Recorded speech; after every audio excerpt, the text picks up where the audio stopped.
بقالنا تقريبا شهر ما نزلناش فيديوز، فسامحني عشان الفترة اللي فاتت كنت مضغوط جدا، بس هرجع انزل فيديو كل يوم ان شاء الله، فادعيلي.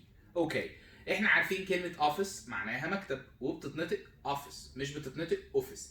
طب لما حضرتك بتيجي تحط قبلها ان بتعملها ازاي؟ ما ينفعش تقول ان اوفيس، بتلينك الاتنين مع بعض وبتقول ان اوفيس ان اوفيس. طب لو هحط قبلها كلمة ان، ما ينفعش ان انا اقول ان ان اوفيس، الهمزة دي حاول تشيلها، فبتقول in an office in an office. طب لما حضرتك بتجيب قبلها كلمة work بمعنى يعمل، ما ينفعش تقول work in an office، بتقول work in an office work in an office. طب لما بتجيب قبلها كلمة I، ما ينفعش ان انت تقول I work in an office، بتقول I work in an office I work in an office.